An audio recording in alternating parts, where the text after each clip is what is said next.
Hi everyone. Does that sound okay? Can you hear me? Cool. I'm Scott Runciman. I'm the Scotland Advocacy Lead for Cycling UK. For those who don't know, Cycling UK are a membership charity. We also deliver behaviour change projects throughout Scotland. And we're also a campaigning organisation dating back to 1876, I think. I'm here to tell you about our recent My Ride, Our Right campaign.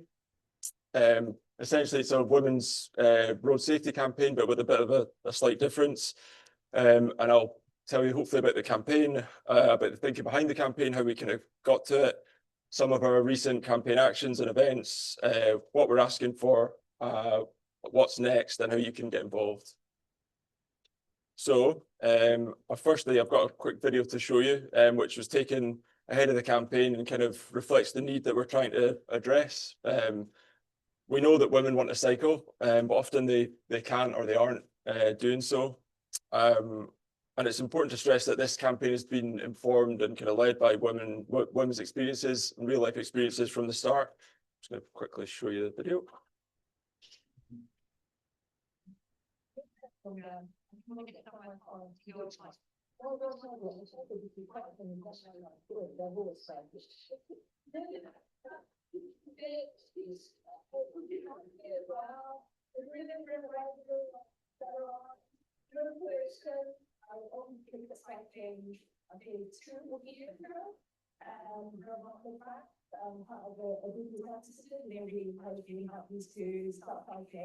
I went to cycle for school before. When I was meeting with the team, we were out 12 miles. So, we went out as well and get out together. It's interesting exercising 8 to 1 day, and I feel like this is something I travel like my friends, like my work, I do everything by myself. Most from years ago. So we know women want to cycle. And that's why we're running this campaign. There's so many good reasons to do so, as we could have heard from the testimony, but it's not as easy as it can be. And this was kind of started us on the journey of creating this campaign. We wanted a campaign this is our main campaign video, which we launched just in April. So quickly show you this.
So with the campaign, we were trying to create something that is emotive and strong and powerful, and kind of taps into the testimonies that we saw before, but also inspires people to go out and want to ride bikes, because this is all about, and women especially. Again, that video was made by women on our campaigns team and in our team. So My Ride Our Right is a campaign which is about empowering women to ride their bikes, but it's also trying to acknowledge the issues that women face when riding their bikes. From the early kind of campaign research, we found that the main barrier for women and the main barrier for everyone to riding a bike is often fear, and also the perception of safety. So we're trying to kind of tap into that throughout the campaign. We get the question why we're focused on women. Well, at the moment, there's in Scotland and the UK, half as many women cycle regularly as compared to men. And in countries with higher cycle participation rates, so like the Netherlands, Denmark, that's equal, or often there's more women are cycling more than men. Women are cycling more than men. And we also know that there's a tendency for cycling to become safer for everyone if there's more people cycling. So hopefully this is a way of making that happen. Earlier in the year, we commissioned some YouGov polling, which followed up some 2018 polling we did. And it was looking at perceptions of safety and barriers to cycling. And again, the main barrier to cycling is fear of their safety. And during that time, the perception for men has remained constant or improved, but it's gotten worse for women. So for men, cycling has gotten easier ostensibly, but for women it's gotten worse. And the YouGov polling, it polled across a whole range of different things on the roads. It wasn't just pure fear. It was fear of sharing the roads with large vehicles. It was fear of being overtaken too closely, fear of having to negotiate busy junctions and roundabouts, and also depressingly, fear of encountering abusive behaviour on the roads. So when you start thinking about that, the first stat there, that half as many women are cycling regularly as compared to men, you get into this vicious cycle where there's half as many women are able to access the benefits of cycling, that it's good for their physical and mental health, it's good for their economy, there's also it's fun, like the intangible benefits of cycling that we all experience, that with the current gender imbalance, women aren't going to be able to access that. And then there's a further kind of compounding effect where in Scotland and the UK, women are still required or often do more domestic labour, childcare. They often are required to do more journeys as a result. And they do trip chaining, so they'll connect these journeys together. And they're therefore less likely to be able to do that by bike. So it is a really vicious cycle. Further kind of unfairness is that we know, not to diminish or kind of downplay some of the risks we've heard earlier, but we know that cycling is essentially safe. Most people here are able to ride a bike without an incident. It's the environment around them that's going to probably cause them to have an issue. And the issue that this campaign is really driving at is that sensation of unsafety. And there's a big distinction between actual lived safety and the perception of safety, and it was really important in this campaign that we don't make cycling kind of feel unsafe and kind of further discourage people from riding their bikes, because that obviously is not the point. That's 58% of women feel limited by safety concerns. That's coming from that polling this year. Another thing that has come up in reference to people's environments and built environment is the kind of choices that women and cyclists have to make. Again, it's kind of amplified if you're a woman. There's maybe an underpass or a cycle lane with just a painted strip of painted line, which doesn't really offer you any protection. There are choices that men might make readily, but for women, that both choices are basically feel horrible, and they feel horrible for men as well. I think historically, there's another thing which came up through our research is that highway engineering and transport, and it's kind of something we know is it's been a male-dominated sector. Our town centres and cities are, if there are existing cycle lanes, they tend to reflect kind of more old school journeys that are straight lines. They're pretty thin paths. They're there for one single bike. They're not necessarily there for a family or adaptive cycles. And they don't reflect the kind of those trip chaining zigzag patterns that that women and families want to make. We are seeing this change, and you'll hear from Malcolm and Eric in a sec about the amazing designs that they're implementing. But we need more of them. We need more cycle paths that have got network connectivity, that are kind of place making, that feel part of a place and are not just a strip of paint at the side of the road. And again, I just want to really stress that while this campaign is about women, if we make cycling safer for women, we make cycling safer for everyone. And that, again, is really the point. So what are we asking for during the campaign, or as part of the campaign? From governments, for all 4 governments across the UK, we're looking for more investment in active travel. So we're hoping that governments are going to reach that 10% of the transport budget being spent on active travel, so walking and cycling routes. We're looking for multi-year funding agreements for councils so that they can start planning properly, be it behaviour change projects or the key infrastructure routes that really work and we all love. We're also calling on the UK government to put more effort into communicating the highway code, which we've already heard desperately needs done. We need to properly embed how the transport hierarchy of users. We've had really good pickup on the campaign, and as a result, because this is an election year in Scotland and Wales, we're trying to interweave our Scottish manifesto into the campaign, so they're kind of mutually beneficial, I guess. So some of the calls we're making for during the campaign will be part of our manifesto. So we're calling for more investment in active travel, which is on everyone's bingo card. We're calling for safer routes for everyone, more children cycling, which that came up as a result of engaging with things like bike buses and play streets at the start of the campaign. We're also calling for paths to green space for better health and greater transport choice and connectivity for all. And they're all kind of, they're not mutually exclusive. Obviously, they feed into this campaign. From local authorities and councils, we're asking for more high quality cycle routes and networks, which again is pretty obvious, but some local authorities really have a proper willingness. Edinburgh, Glasgow have got amazing projects going on, but it's not the same situation across the country. We'd love to see more inclusive community engagement in the design of these routes and in the design process. So making sure that women's voices are heard and kind of brought into the early phases of design. And we're also looking for lower cost changes and interventions in our streets and roads. So things like improved lighting, accessible cycle parking that's well visible, junction narrowing. All these things really benefit women, but they're going to benefit everyone. And then for local advocates who want to get involved or want to strengthen their voice, we run the Cycle Advocacy Network across the UK.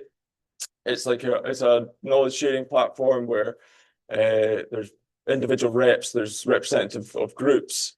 We've got campaigns ranging from tiny wee path campaigns that are kind of 200 meters all the way up to national campaigns like Pedal in Parliament, and we work to support them with their campaigns, and it can be anything from trying to work with a local shop to put in some safe cycle parking, or maybe working on the detail to present to local authorities. We'll support those campaigners with surgery sessions, webinars. We've got kind of bespoke inboxes where you can speak to our team, our policy team, our campaigns team. It's all totally free, assuming you're a Cycling UK member, but it's a really good way to get involved and kind of strengthen your voice. And something, if you're interested, please do speak to me at the end of the presentation tonight. So how are we making this happen? We've had some good early successes as part of the campaign. So we've been really successful in speaking to all parties across Scottish Parliament. So we've had feedback from all parties and from all MSPs and good engagement as part of the campaign. We're really successful with our campaign video, and it allowed us to, it drew a lot of attention to the campaign early on, more than other projects we've run that are maybe similar. And we've also had, as I think possibly as a result of the campaign video, we had a really good pickup of our letter writing campaign. So there's a little gizmo on the website where you're able to put in your postcode, your email address, and it'll write you a bespoke email, and you can send it off to your representative. And it's definitely worth doing.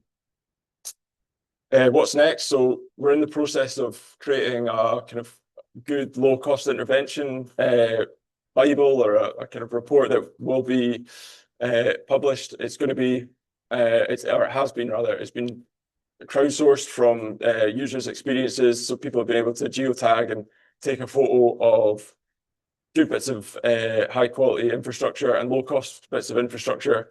And once we publish that, you'll be able to take it to your councils and harangue councillors and officers, and Malcolm and Eric will probably hate me, but it will be a really good resource for people to use.